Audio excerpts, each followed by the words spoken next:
Hey, you saw in this video sell, trade, hold silver.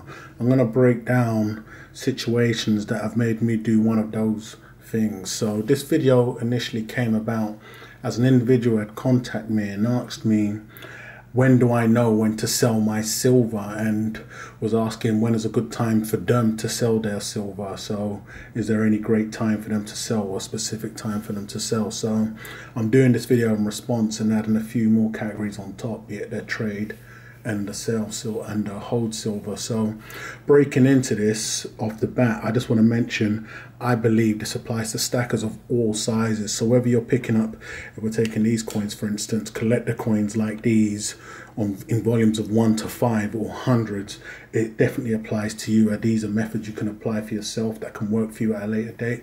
And whether you're just a collector and just want to collect one coin for your stack, you can get some substance from the video, and it just may not be fully for you. So getting straight into this, I'm going to give a couple of scenarios and situations that led me to do these things and break it down, showing you via the coins here. So we're going to break straight into this. Now this is going to be the first time I sold some silver. Now I've mentioned in the past, whenever I sell silver, it's always to purchase more metals. So if I'm selling metals, it's to buy more metals. I've never had to sell metals for any other reasons and put the funds into another thing. So showing this coin here, this is the 1 kilo 2015 Kookaburra anniversary coin. So as I mentioned, this was one of the first coins that I went on to sell to buy more metals. So I'll break down why I sold it, and so hopefully you can get a bit of information as to how I go about and why I go about doing that there. So looking at this design, it's a stunning piece,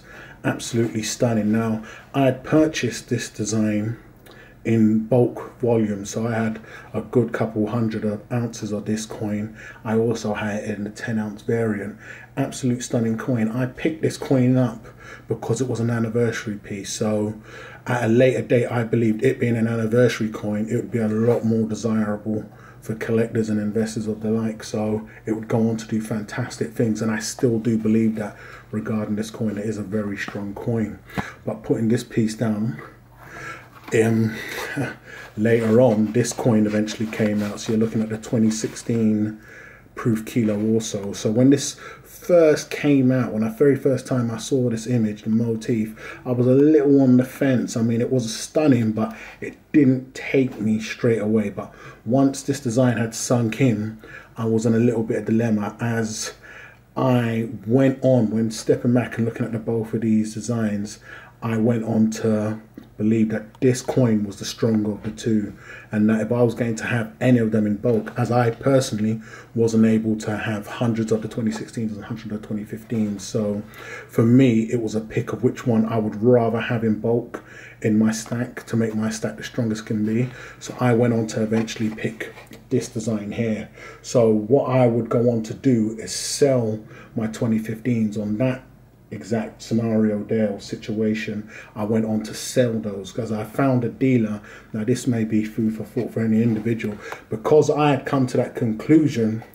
I was under an impression that the dealer may also believe that, and that's never the case. Dealers operate on a whole different system. I mean, they're going to want the best coins, or coins that they know they can sell on for profit. So I thought the dealer would be reluctant because they also believe the current newer 2016 is a better coin. I mean, they can like it, but by default you can charge more for the 2015, especially from a dealer's point of view. So I approached the dealer for a sell of the 2015s that I had a large volume, and they went on to give me a very handsome price for them. So I believe I broke even at just a little bit over, but I was able to put the funds straight back into the 2016s and go ahead and pick up the 2016s in bulk.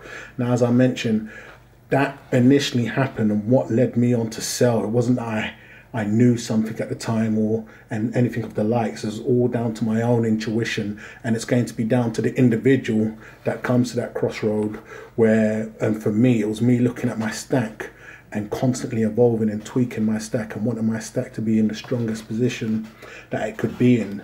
And I believed having the 2016s in bulk would have put my stack in that position. So I went ahead and sold the 2015s and purchased these 2016s. And so that was the situation that led me to sell my metals, i.e. the 2015 kookaburras, and go on to purchase the 2016 kookaburras. So that is why I sold at that time.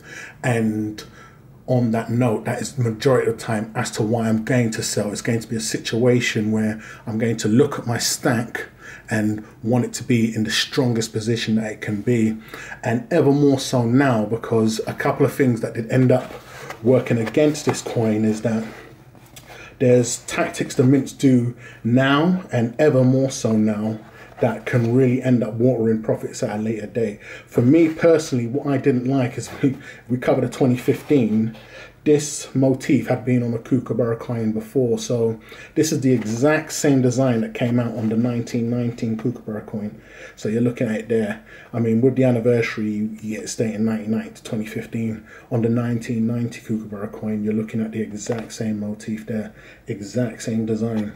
So I would have preferred, I don't know, if they would have done a different kookaburra design, or maybe just a few other kookaburras around the outer rim. It could have been crowded, but it would have been different. These are things that helped me nitpick when it was time for it to walk the plank. So we've seen this design before. So that was a scenario where Mint brought the exact same design back. Now imagine they'd done that with the 2008 or the 2016, 10 or 15 years from now. So knowing that the mints are doing these things, obviously because they want to churn out and make as much profits, a fantastic move for the mints in that they get to put the same motif out and go on to increase the mintage and sell it a lot more, can be a very bad move for you profit wise. So moving forward is something that I'm definitely paying attention that mints do. So now when we get on to the trade part, I've been doing a lot. Now I didn't document that trade. I believe when I picked up the 2016s I did mention it, but when we get onto the trade part of what I do with the metals, I'll show an example of a coin that I now have up for trade and why I have it up for trade. So if you look at this 2-coin kookaburra set, I have a couple of these. Now I own a couple because if we take these collector coins, for example, now if you hear a lot of people who have displayed these coins, you may hear them say that they purchased one or a few and they wish that they had purchased more. Now they say that because the coin's gone on to do fantastic things, and obviously so. You're going to say, oh, I wish I'd purchased more, especially when it was at a great price. They'd wish they'd purchased more. Now I had looked at this kookaburra set the same way I looked at these swans, in that I thought that they were going to do or be as fantastic as the swans. Not saying these have bombed, but they haven't gone on to do as well. So whenever I look at a set or a coin that I intend to pick up with that mentality, I may pick up more than one, because I don't want to be in that position thinking, well, I wish I picked up more. Now it normally works in my favor. I'm not saying this hasn't. We never know what this will do later on down the road. But at the time of releasing this video, this set has currently been reduced by one of the dealers. So with that in mind, I now have this set up to walk the plank a lot sooner than later. Now I'd love to trade this set out for a new bullion offering that the mint may come out with a dealer when the time comes, but it didn't go on to do great things like these swans have done. Now with a lot of my trades that I've been doing or been documenting, I'm of the same, once again, I'm constantly looking to tweak and uplift my stack. So if I've got a load of the 10 kilo coins and the kilo coins, moving forward and evolving and knowing that they may not suit my needs no more because more information's come to me or I now know better, I want to get those coins out of my stack as soon as possible and trade them in for stronger coins. So when we're looking at the 2008 coins, what brought about that trade is that I'd come about them, I'd seen them, and I believed having those in replacement for the coins, the larger coins, whether it be the 5 kilos and so forth that I had at the time, the 2008s would have worked a lot better within my stack. So I went about trading those out and trading out my larger coins and getting the 2008s in. So once again, it's just me constantly at the time looking at my stack and thinking it can be a lot better. If you're wanting to move forward and you're constantly striving to move forward, you'll come about with these and you'll see. If you're constantly, remember, you're stacking this stuff and you want to sell it at a later date and you want it to be the best. What I do, I want to be in the best position and have the best product for whoever's going to purchase it and myself. So that's just me constantly tweaking and beefing up my stack. Now that's what brings about those trades. When we're looking at these coins here, as I mentioned and we've seen, I did trade out 100 of them because I believed it was one of the coins where the hype was so ripe that I was able to bulk up my main priority coins, which was my foundation, and I done that. Now seeing that these swans are going on to do fantastic things. I mean, a dealer in Europe is currently selling them at 60 euros and they're selling fine. That's 50 odd pounds. So it's going to be very interesting. I'm paying a lot of attention as to what the mints are going to do here, because each move can potentially go on to water down the profits at a later date.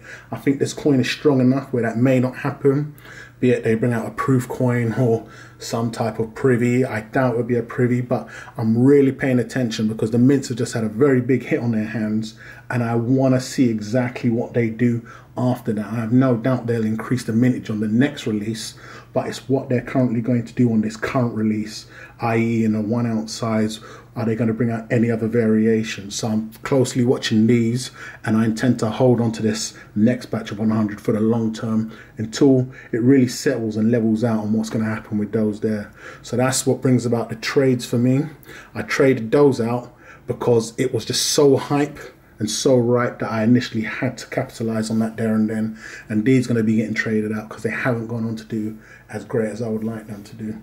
So now when we get to the last part, which is going to be hold, no surprise, it's going to be my foundation. I mean, with my foundation, it's going to be the silver that I'm constantly holding. It's my foundation. It's the silver that's closely tracked spot. So with this stuff here, I'm waiting on a price correction. I believe I got in at a fantastic point when spot was down in the £9. That was low enough for me. Any lower and I'll go on to buy a lot more. I would sell some collectors even to get more, but I highly doubt we're going to be seeing that. So I'm going to wrap this one up. So it'll be fantastic to know what makes any other individuals sell, trade and hold. Hate or love it, let me know what you think. Go ahead and subscribe if you ain't done so already, and I'll catch you guys on the rebound.